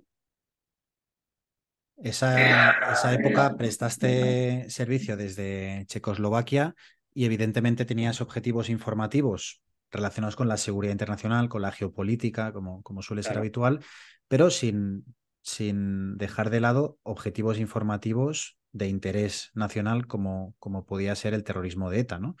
Eh, Mm. ¿Tienes algún ejemplo para poder comprender cómo en todo momento cualquier agente de campo y oficial de inteligencia que está distribuido por el mundo no solo atiende a objetivos de informativos internacionales, sino también de interés nacional? Pues sí. Bueno, estando allí, eh, me llegó un chivatazo. Bueno, me llegó un teléfono de Málaga. Eso fue todo lo que me llegó. Un teléfono de Málaga. Y ahí empezamos a tirar del hilo y tal. Y entonces el tema era el siguiente. En Pardubice, que es un pueblo, una ciudad de Bohemia, además muy bonita, es donde está la fábrica de explosivos Semtex. El explosivo Semtex es un explosivo muy utilizado por grupos terroristas porque es muy difícilmente detectable, porque no huele, no tiene esa presencia que tienen otros explosivos. Entonces es fácilmente, es muy estable también, tiene muchas características. Entonces el tema era que a través de unos traficantes de armas internacionales iban a mandar un contenedor con explosivos Semtex y armas cortas checas, que son muy buenas, por cierto, para la ETA. Iban al puerto de Málaga, porque en Málaga era donde estaba el esto. Bueno, ahí a mí me ayudó mi periodista, mi Erika. Fuimos a visitar la fábrica, yo como fotógrafo de ella, que ella periodista y yo fotógrafo, fíjate. Y bueno, pues estuvimos allí en la fábrica, con el director, tal, y bueno, y el tema, en el libro lo cuento, y fue bastante accidentado, sí, y allí nos jugamos bien el tipo, pero bueno, conseguimos averiguar que efectivamente iba a salir un contenedor que iba a ir en un camión a un puerto de Italia, y del puerto de Italia iba a venir a Málaga. Entonces, pues lo que se hizo, se montó. Ahí tuve que contar yo con colaboración de traficantes de armas. Muchas veces dice, bueno, el servicio de inteligencia trata, pues sí, tratamos con todo el mundo porque sí, porque, a ver, yo como cuento de Alcázar, pero sí, Alcázar, el príncipe de Marbella, un casoplón en Marbella impresionante y tal, un traficante de armas internacional, pero bueno, también le hacía favores a muchos gobiernos y por eso podía. Ahora no, ahora está en la cárcel en Estados Unidos, pero además que creo que le cayeron 30 años, pero bueno, en aquella época pues era el príncipe de Marbella y bueno, y viajaba en aviones privados y tal, y una vez le detuvo la Guardia Civil en el aeropuerto de Barajas y el teléfono que tenía era el mío. Y me llamó la Guardia Civil y me dijo, aquí hemos detenido a estos señores tal. Tuve que ir a Barajas y liberarlo porque en vez de ir en el vuelo privado que utilizaba, pues cogió un vuelo de línea, no sé dónde venía, y al llegar a Barajas, claro, un tío buscado internacionalmente, pues lo cogieron y tal. Bueno, pues valiéndome de todos esos contactos y tal, conseguimos averiguar cuándo llegaba el contenedor a Málaga y entonces se interceptó aquello. Y mucha gente me dice, la cantidad de vidas que habrás salvado tú con esas acciones. Digo, pues evidentemente, porque aquello iba destinado a matar gente, ¿no? Y bueno, pues lo paramos. Los idiomas siempre han sido clave en inteligencia, especialmente en entornos operativos, trabajando con fuentes, para no depender de intérpretes y tener esa soltura e independencia necesaria Claro. para moverte sobre el terreno. Pues mira, ¿Qué la zona del idiomas Magreb, hablabas en aquella época, Jaime? perdón, perdón. ¿Qué idiomas hablabas en Ah, aquella época y cómo tratabas con las fuentes, tanto en tu etapa en el sí. Magreb como en Checoslovaquia? En Checoslovaquia inglés, exclusivamente inglés. Eh, Creo que yo estuve 5 años, ¿eh? Y creo que solamente tuve 2 conversaciones en francés, todo el resto en inglés. Incluso yo por ejemplo, yo cuando llego allí, una cosa que me hacen es que me nombran, tengo por ahí una petillera de plata dedicada, porque yo era el presidente del Club Diplomático de Praga, nada más y nada menos. Yo era presidente de todos los diplomáticos extranjeros que estaban acreditados en Praga. Y yo organizaba reuniones con ministros, alquilábamos una sala en un hotel y llamábamos a un ministro, llamábamos al otro, llamábamos a un político, llamábamos al otro, y allí pues todos los diplomáticos pues les hacíamos preguntas y tal igual. Yo tenía acceso a ministros, sobre todo el ministro de Exterior y tal, todo eso en inglés, toda esa relación era en inglés. Muchos hablaban también alemán, pero fundamentalmente con el inglés. Y luego en la parte de Magreb, sobre todo la parte de Marruecos y tal, Argelia, francés. El francés también sin ningún problema. Y en muchos sitios español también, claro. No puedes tener un intérprete para hablar con un confidente, ¿no? En 1994 promocionaste a jefe de área de Europa y América del Norte de la División de Exterior. Ujú. ¿Cuáles eran tus funciones en aquel cargo? ¿Con qué tipo de personal contabas para conseguir tus objetivos? Mira, yo tenía 15 analistas, 14 mujeres y un hombre. Y muchas veces alguna feminista por ahí que me ha causado de machista, digo, un momento, yo tenía trabajando conmigo 14 mujeres y un hombre. Eran los analistas, cada uno es especialista en un país, ¿no? Entonces, bueno, por ejemplo, pues me acuerdo, unas elecciones al Senado norteamericano, entonces yo tenía una de las analistas, era la especialista en Estados Unidos, teníamos una red de informadores, sobre todo en la parte de Texas, San Antonio, bueno, en Nueva York, Washington y tal. Entonces, antes de las elecciones, nos fuimos allí, asistíamos a los mítines de los políticos, hablábamos con senadores y hablamos con políticos y tal, porque lo que se pretendía en ese caso era un poco saber por dónde iba a ir luego el Senado norteamericano que saliera, ¿no? En las elecciones. Esa es la información que nosotros nos pedían desde Madrid, ¿no? Y dice, bueno, a ver, ahora va a haber unas elecciones, a ver que entre demócratas, tal, no sé qué. Entonces nosotros hablábamos con gente confidencial y también asistíamos a mítines y veíamos en los mítines cómo se comportaban ellos, la reacción que tenía el público, todas esas cosas. Todo eso se convertía luego, se elaboraban informes y esos informes se mandaban. Hablamos con la prensa también, con mucha prensa. La prensa, la prensa yo presumo de ser amigo de muchos periodistas y además periodistas que sabían quién era y para lo que trabajaba y que han colaborado conmigo. Y no solamente digo la chica esta de Rude Bravo, sino periodistas españoles, norteamericanos, de muchos sitios. Tiene una relación magnífica. Jamás, jamás me han traicionado que hayan publicado una cosa que yo haya dicho o de récord.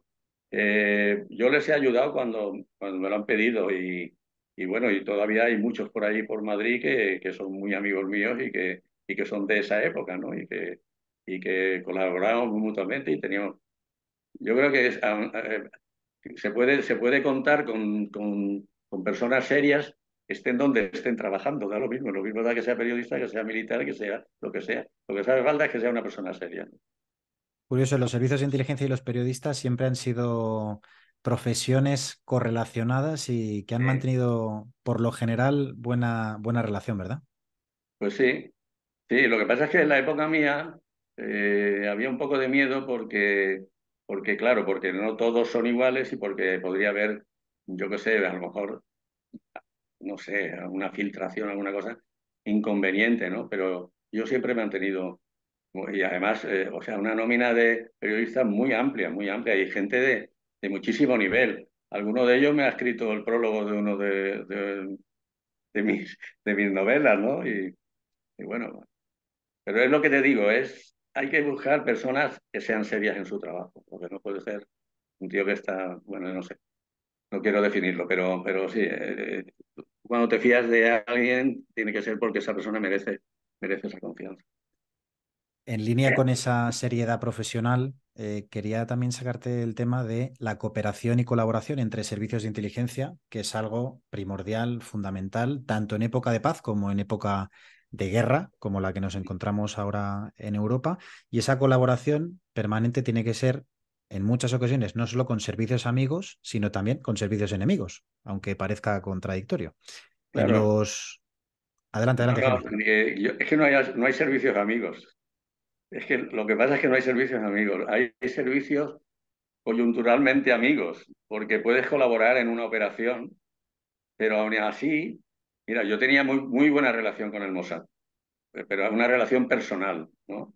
El delegado del Mossad en Madrid, hicimos operaciones, yo le prestaba mi casa de veraneo, no sé si me ponía micrófonos o no, pero vamos, le dejaba mi casa de veraneo por aquí, por el puerto de Santa María y tal, y él me invitaba siempre a ir a Israel, y yo no fui nunca a Israel. No por nada, pero digo, no, no me vas a comprar, o sea, no me vas a facilitar un viaje a todo plan a Israel, que me vas a llevar a tal sitio, tal otro, de eso nada. La relación personal magnífica de colaboración, de trabajo y tal. Y también te digo una cosa, tú estás trabajando con un servicio extranjero, pero tú no desaprovechas la ocasión de sacarle información, ni él va a aprovechar la ocasión de sacarte información a ti.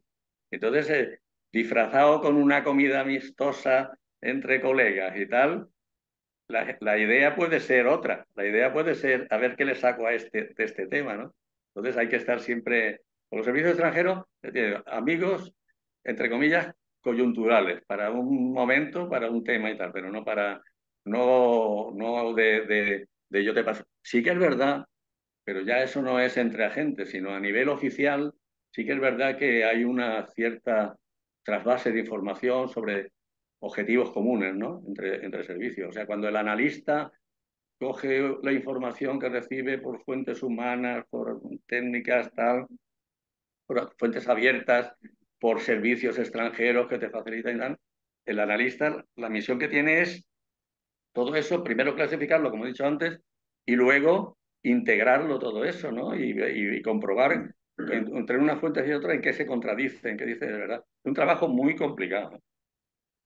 En línea con lo que comentas, Jaime, en los últimos años todo el mundo ha sido testigo de cómo países que sobre el papel y ante la prensa eran estrechos aliados, pues se ha visto trastocada su confianza al más alto nivel político fruto de espionaje, ¿no? Espionaje telefónico. Las escuchas, Cada pocos meses el Pegasus, ocurre algún escándalo como Pegasus, sí, pero a mí me chocó uno especialmente, que fue el caso del espionaje del teléfono de Angela Merkel por parte de Estados Unidos durante casi 15 años, en una época en la que las relaciones bilaterales entre ambos países eran muy estrechas, ¿no?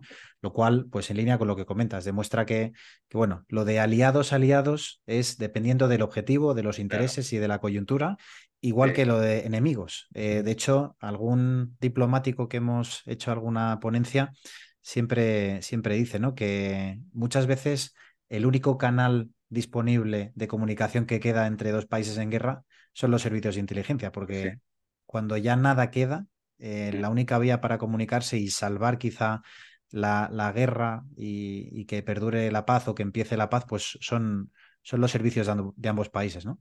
Así que muy Sí. interesante la No, reflexión. eso, mira, ahora diciendo eso de con quién se relaciona el servicio de inteligencia, tú no te acordarás porque eres joven, pero hubo una época en que había miembros de ONGs españolas que viajaban a África, los secuestraran, pedían un tal. Bueno, a ver, hay que tener el enlace con el grupo terrorista que secuestra, pues si no, y eso no se puede hacer a nivel países, eso se hace soterradamente entre servicios de inteligencia y tal, y no sé qué, y ellos piden un rescate y se paga y se libera y tal igual. O sea, el servicio de inteligencia es que no es una ONG, vamos a partir de esa base, no es una ONG, es un elemento de combate y defensa. Nosotros nos defendemos de ataques enemigos y a la vez nosotros también atacamos. O sea que lo mismo que nos hacen a nosotros, también lo hacen nosotros allí.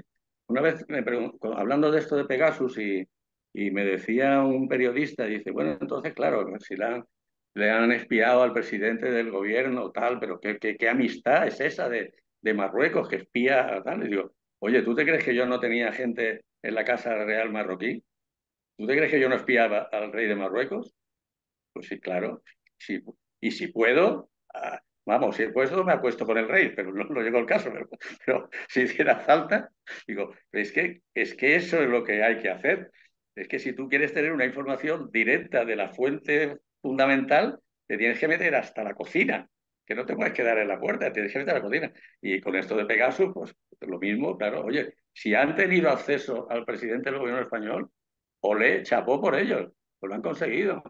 Tú luego te puedes cabrear todo lo que te dé la gana. Te puedes decir, joder, estos tíos, menuda amistad, ¿eh? Pues amistad, no, aquí no hay amigos, ya lo hemos dicho antes. No hay amigos, cada uno va a lo suyo. Cada país va a lo suyo. Aprovechando tus más de 2 décadas de experiencia trabajando en un servicio de inteligencia, en múltiples destinos, como hemos ido comentando, en puestos de responsabilidad, te quiero plantear una consulta que se repite entre los asistentes acerca de cuáles son los conocimientos, las habilidades, las aptitudes que se tienen en cuenta o que se deberían tener en cuenta a la hora de contratar a un analista de inteligencia. Tú has liderado equipos, ¿no?, de numerosos de analistas de inteligencia. En tu opinión, por tu experiencia, ¿qué deberíamos fijarnos a la hora de contratar un analista?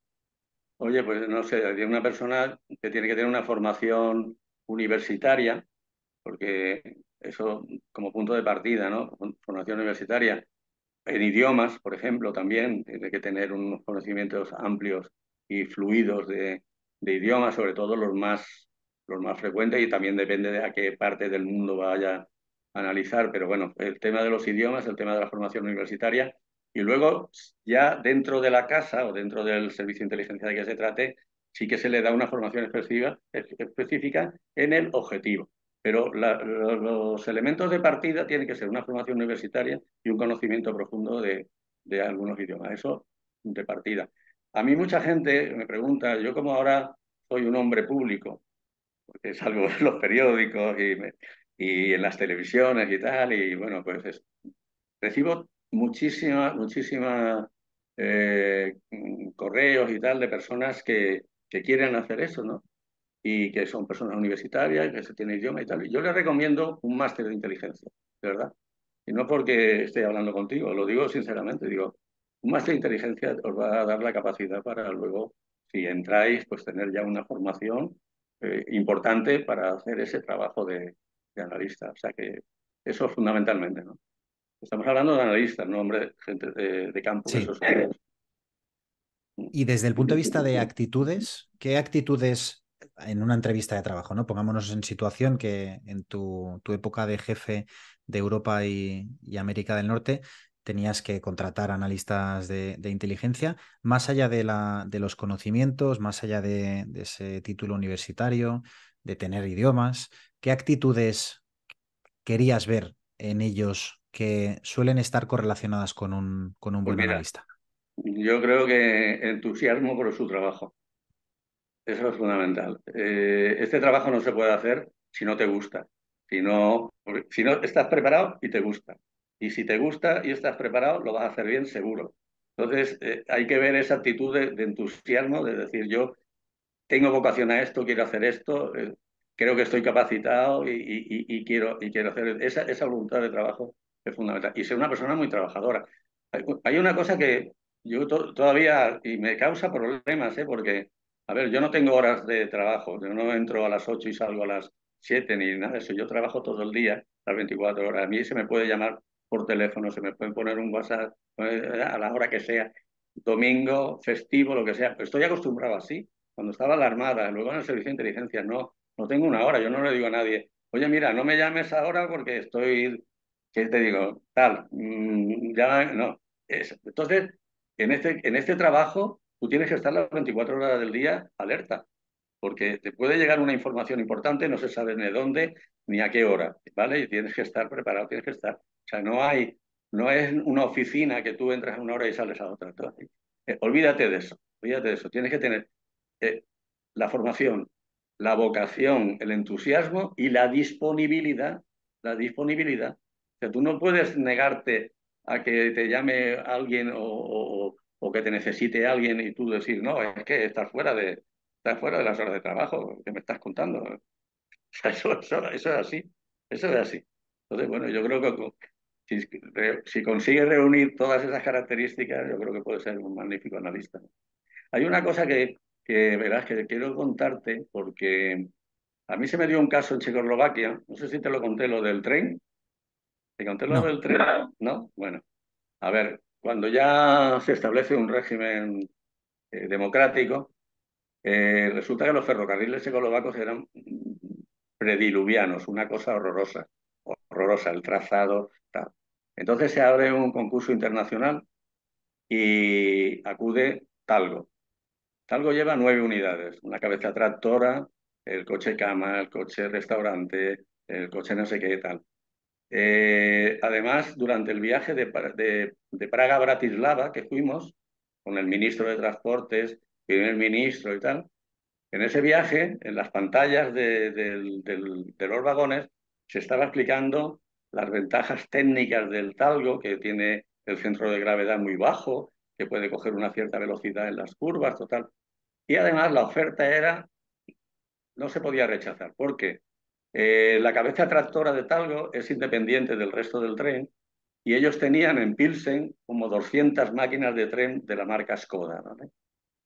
Además, se les ofrecía hacer el 80% allí y solamente la parte, el 20% más tecnológico se hacía en España. Luego se les financiaba el proyecto. Bueno, irrenunciable, ¿vale? Se abren las plicas y gana el pendolino italiano. Me llama el embajador y me dice, ¿qué ha pasado? ¿Qué ha pasado, Jaime? Digo, pues yo qué sé, dice, ¿tú has visto a los italianos por aquí? Digo, yo no he visto ningún italiano, y menos un tren italiano. Aquí no ha venido ningún tren italiano, ni he visto yo ningún italiano aquí de su pendolino, ni me he enterado de nada y tal. Entérate qué ha pasado y tal. Digo, no, ya me enteraré, ya me enteré. Y al cabo de unos días, tenía mis confidentes por allí. Dijeron, no, los italianos no han traído nada, ¿para qué van a traer? Han untado desde el primer ministro hasta el bedel de la estación de tal. Ahí han pagado a todo el mundo y se han llevado el concurso, y ya está. Entonces, ¿a qué me trae esto? A lo que es el espionaje industrial. Lo que es importante, y yo cuando estaba en la fábrica en Castellón, allí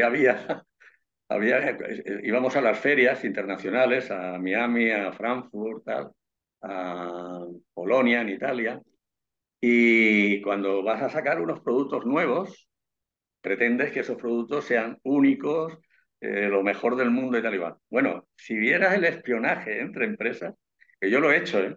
Yo me he ido a una fábrica de la competencia con el jefe de prensas y mientras yo hablaba con el director, este se metía, porque estaban las prensas tapadas con una lona para que no se viera lo que estaban haciendo. Y el jefe de prensa por debajo de la lona con un papel apuntando y tal. Y cuando terminó, en un momento que estábamos en la conversación, dije, voy a pasar al baño. En vez de ir al baño, se fue allí a la prensa, tomó nota y salió.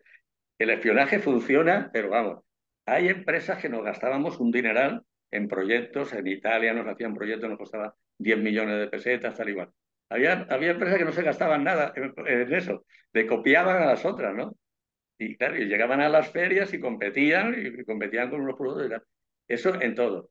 Eh, Eso existe y es vital conocer lo que hace la competencia, porque si no, pues no puedes hacer nada.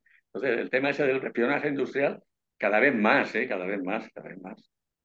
en línea con eso hay una pregunta de un asistente, de Ricardo González, que pregunta de qué manera las empresas de todo tamaño necesitan contar con unidades de inteligencia o contratar servicios que les permitan tomar mejores decisiones, ¿no? Teniendo en cuenta que tienen muy pocos recursos para ello y que esto a priori pues es dinero, es caro y es una inversión importante. ¿Por qué crees, Jaime, que tantas empresas aún no disponen de unidades de inteligencia y solo son aquellas quizá más grandes, más multinacionales, empresas del Claro. IBEX 35? Hombre, porque, hombre, yo he contado, un caso, el de Checoslovaquia, he contado este otro de la fábrica, pero podríamos hablar del Canal de Panamá, podríamos hablar del AVE a la Meca, podríamos hablar de concursos internacionales que se le han llevado a empresas españolas. Y esas empresas españolas, evidentemente, han hecho ofertas competitivas y sabiendo, seguramente, sabiendo, yo no lo sé con seguridad, pero sabiendo lo que los competidores estaban ofreciendo. Yo creo que a mayor o menor nivel, más grande o más pequeña la empresa, si tu empresa tiene que competir con otras, tú tienes que saber lo que hacen las otras. Tú tienes que saber, si no, no te vas a comer una rosca en la vida. Pues si los otros te superan, tú te vas a quedar ahí en un segundo plano. Y esto es un mundo de competencia. El tema empresarial es claro, es que si no compites, si no haces las cosas mejor que tus competidores, pues efectivamente no vas a poder triunfar nunca, ¿no? Entonces, yo, a mayor o menor nivel, o sea, una empresa grande puede tener un despliegue de un servicio de inteligencia tal, fantástico, grande, numeroso, caro, porque es caro, pero una empresa pequeña, con los medios de los que pueda disponer, lo que tiene que hacer es eso, enterarse qué es lo que está haciendo la competencia. Si no, pues, pero en cualquier ámbito no solamente en la industria, en el comercio, en muchas cosas. Tú lo estás viendo además. ¿Por qué una empresa saca una oferta? Venga, vamos a ofertar esto. Porque hay otro que lo está haciendo más barato y entonces yo ahora lo saco, porque si no lo saco más barato no me lo vendo, me lo voy a comer. ¿Vale? Entonces yo me entero que hay uno que hace lo mismo que yo y lo pone a un precio más barato, pues ahora yo hago una campaña, oferta y empiezo a ofertar más barato que el otro. Es la forma de hacerlo. Ese es importante, ¿eh? Y cada día lo va a ser más. Hay otra pregunta que se repite por parte de los asistentes. Hemos hablado de las cualidades, conocimientos, habilidades que necesita un analista de inteligencia y hay algún asistente como Jaime de Castro que pregunta qué formación y actitudes debería tener un agente de campo o un técnico de fuentes humanas. Bueno, aquí eh, esto ya es más complicado porque tiene que ser, hemos hablado antes de lo que se llama la inteligencia emocional, ¿no? O sea, tú cuando estás trabajando en terreno enemigo, bueno, enemigo, bueno, ya nos entendemos, ¿no? Hostil, enemigo, como quieras llamarle, y estás empeñado en llegar a unas fuentes que te pueden dar una información que para ti es muy importante, vital o lo que sea y tal, evidentemente las formas de entrar a esa persona que te va a dar la información, la primera de ellas es la empatía. La empatía. Yo cuento cosas que me pasaban en esos países donde yo me hacía amigo de ellos, comía en su casa el cuscús, tal, y el cuscús se caía y volvías a coger el cuscús y tal, y encontrabas un niño pequeñito con los dientes picados y que se come media patata y te da la otra media patata y te comes la media patata con un gusto tal, o el otro que te cuenta que su cuñada se ha roto una pierna y está muy ocupada y muy no sé qué y muy preocupada, y yo llegaba al hotel, tenía una libreta y que ponía, se le ha roto la pierna a la cuñada. Y yo hasta los 2 meses no volvía, y a los 2 meses la primera pregunta, oye, ¿tu cuñada ya está bien y tal? Entonces, ellos se creían que yo había estado los 2 meses pensando en la cuñada. Evidentemente no, pero para ellos era importante que yo cuando llegara le preguntara y le preguntara y me preocupara por la situación familiar, por el trabajo, por todas esas cosas, ¿no? Eso es lo que se llama empatía. Que yo creo que no se improvisa, fíjate, no quiero presumir de nada, pero yo creo que eso tienes que nacer con esas cualidades. Yo creo que tienes que nacer, eso no se aprende porque si no lo haces bien, si metes la pata, estás metido ya para siempre, ¿no? Entonces, eso tiene que salir de ti, ¿no? Esa empatía, bueno, el mismo hecho que de actor, dotes de actor, que tú vas con un nombre que no es el tuyo, con una profesión que no es la tuya, a un trabajo que no es el de verdad, y todo eso lo tienes que hacer creíble a la otra parte. Entonces, a ver, yo creo que eso por mucho que se ensaye, hombre, a lo mejor te vas a una academia de estas de actores y a lo mejor te hacen un buen actor y representas un papel fenomenalmente, pero vamos, yo creo que es un conjunto de cosas. Es complicado, es complicado. Francamente, yo creo que cuando vinieron a buscarme a mí los compañeros para meterme en esto, pensaban en eso, ¿eh? porque me conocían muy bien, 5 años juntos en la escuela naval y tal, eso, y me conocían muy bien. Y yo creo que ellos pensaban en mí para eso, para ese trabajo. Y yo es el que mejor, creo que es el que mejor he desempeñado, en el que me he sentido más satisfecho y además pues ha dejado una cierta huella, ¿no? Y ya acabando, como esto era una entrevista biográfica, le hemos intentado hacer cronológica, aunque repetiremos porque se me han quedado cientos de preguntas en el tintero. Seguramente toque, como ya dijimos, repetir en Pero dos o serán tres preguntas ocasiones más. discretas, porque ya sabes que yo hay cosas que no puedo contar. Por supuesto, siempre con esa discreción por delante, pero interesantes para la audiencia, estoy convencido de ello. Em, una última pregunta biográfica para apuntar a esta nueva etapa profesional y tu actividad actual tras esta trepidante vida como espía. Decidiste ser escritor y compartir parte de tus Claro. experiencias hasta donde la, la ética profesional te permite, ¿no? Para el que no conozca la obra de Jaime, en el 2016 publicó su primer libro dedicado a ti, recopilando sus múltiples artículos de prensa.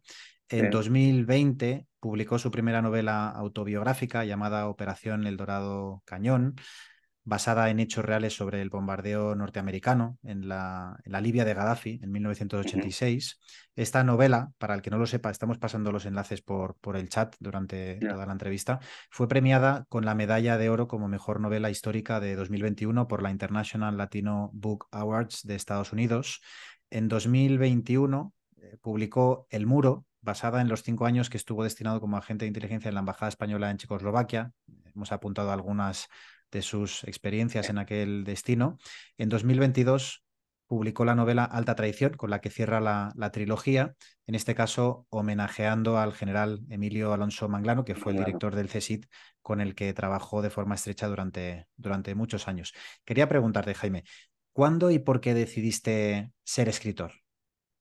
pues, a ver, no decidí ser escritor. Lo que pasa es que yo tenía una deuda con mi familia, ¿no? Sobre todo. Es más, en la dedicatoria de Operación El Cañón es para mi mujer y mis hijos, os lo debía.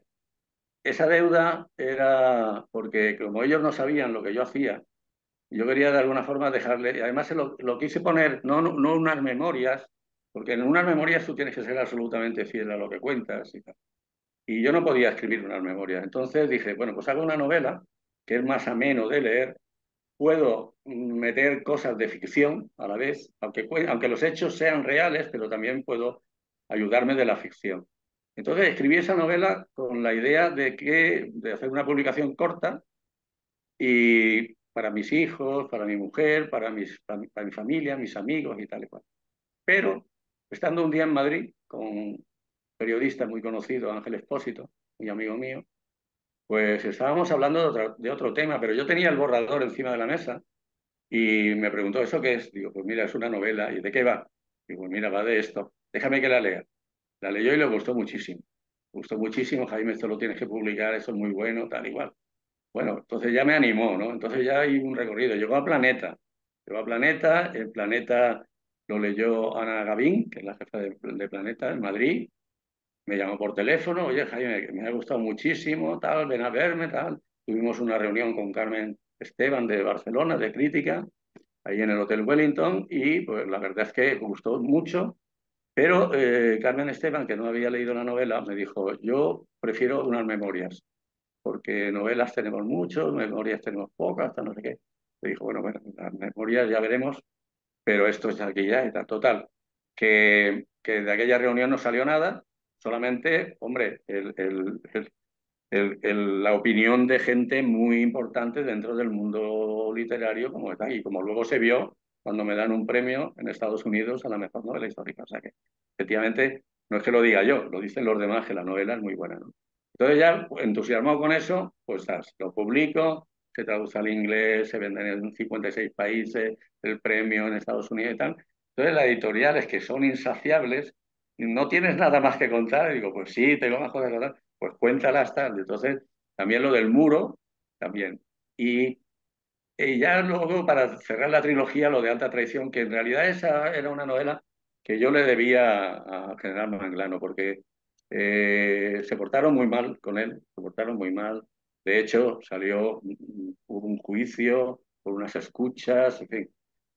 Aquellos se portaron muy mal con él y yo hablé con su hijo, que vive en Nueva York, y hablé con la familia y tal, y dije, yo de alguna manera tengo que reivindicar la figura y la obra de Manglano, porque él fue el creador del servicio. Entonces hice Alta Traición, ¿no? Y con eso cerramos la trilogía. Opiniones para todos los gustos. Estaba hablando con un hijo mío hace poco. Papá, a mí la que más me ha gustado es El Muro. Y luego la que me dan el premio internacional es Operación de Canio. Otros, el ministro este que montaba antes, Alta Traición, le ha encantado y tal. Pues a lo mejor es que sé escribir, yo qué sé. No sé. Doy fe de ello. Quería también preguntarte, en otros países quizás más habitual, ¿no? Que una espía, una vez se retira, pues comparte con ciertas limitaciones, ¿no? Y incluso hay países que tienen su propio protocolo establecido de límites, censura, depende cómo cada uno lo quiera interpretar. ¿Qué dificultades te encuentras o te encontraste a la hora de poder Sí, divulgar, pues como escritor, estas novelas autobiográficas? pues absolutamente ninguna dificultad por parte del servicio. Yo he mandado las tres novelas. La primera tengo constancia escrita de que había gustado mucho y que me animaban a publicarla, o sea que así. Y las otras dos exactamente lo mismo, o sea que muy bien. Eh, Efectivamente, hay que tener en consideración que escribir lo que uno ha vivido no es lo mismo que escribir cosas que uno se imagina, ¿no? Entonces, has nombrado ahora, o sin nombrarlos, pero has hablado de países como Gran Bretaña, con Le Carré, Forsyth, toda esta gente, ¿no? Que han escrito sobre experiencias propias y luego ya un poco han entrado en el mundo de la fantasía. Nunca llegar al límite de James Bond, ¿no? Y Ian Fleming, que eso no tiene nada que ver con un servicio de inteligencia, eso es fantasía moruna. Pero sí que es verdad que escribir sobre lo que uno ha vivido, primero es más fácil. Es más fácil. Yo, de hecho, las novelas las escribo del tirón.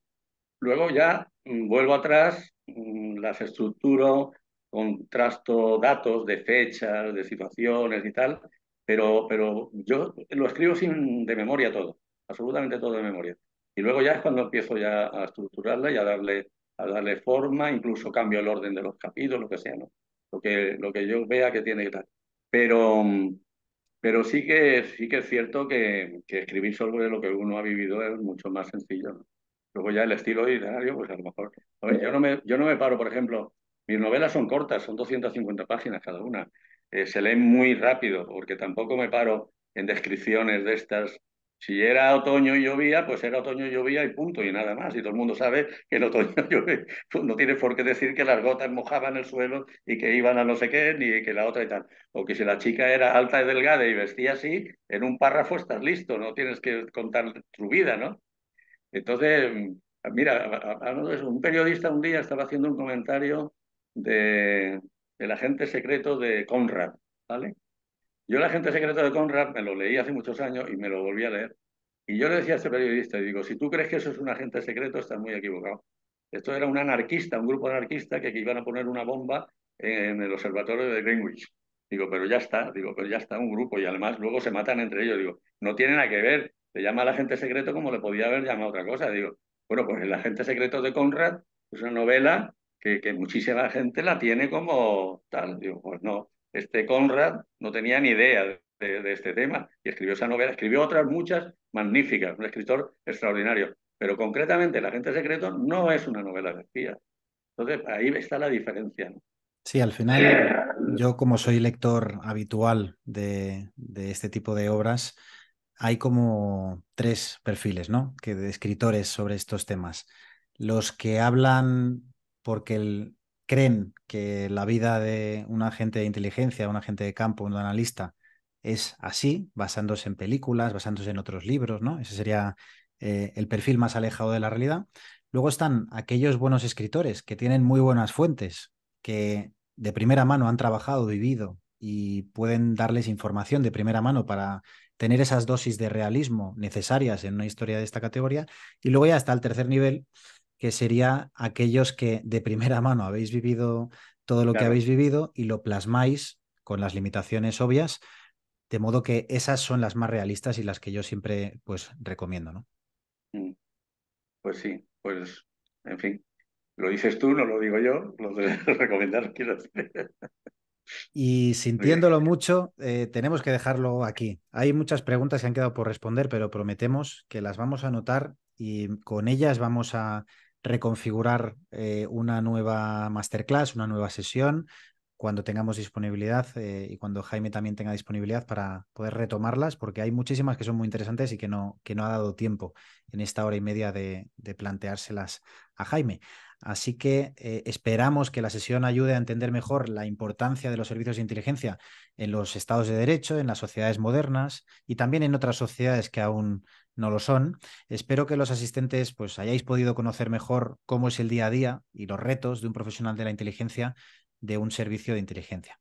Esperamos también que la masterclass de hoy sirva para crear cultura de inteligencia y acercar esta temática a los ciudadanos y a los profesionales que nos estáis viendo y escuchando en tantos países. Cuanto más se conoce su importancia, más valora la ciudadanía la importante y compleja labor que realizan señores como Jaime y señoras, que también hay muchas, como muchas comentaba, señoras, ¿eh?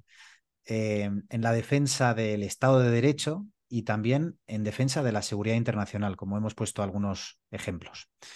Aquellos que estáis haciendo preguntas acerca de formación, cursos, los másteres universitarios, lo más rápido es que accedáis a lisainstitute.com. Hay un chat abajo a la derecha donde podéis plantear cualquier consulta al equipo de coordinación académica, podéis preguntar, pedir incluso cita por videoconferencia para ser asesorados a nivel académico, a nivel profesional.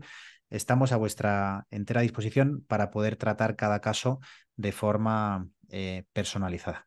Dicho esto, Jaime, en nombre del equipo de Lisa Institute y de toda la audiencia, muchísimas gracias de verdad por compartir tus conocimientos, tu experiencia vital. Estoy totalmente convencido que será de gran utilidad e inspiración para la comunidad de inteligencia en general y para los alumnos del Lisa Institute en particular. Muchas gracias. Bien, pues las gracias a vosotros por la oportunidad. Hemos hablado de la cultura de inteligencia, es uno de los objetivos precisamente de todo esto, ¿no? Pues muchísimas gracias y hasta la próxima. Muchas gracias, Jaime. Y a todos los demás, si os ha resultado útil la masterclass, dejadnos un comentario, compartir estos conocimientos, estas habilidades con vuestros contactos, compañeros de trabajo, ya que es la mejor forma de que entre todos podamos contribuir a crear la cultura de inteligencia a la que hacía referencia Jaime. Os esperamos en lisainstitute.com, en lisanews.org. Que tengáis un feliz día. Cuidaos mucho y hasta pronto.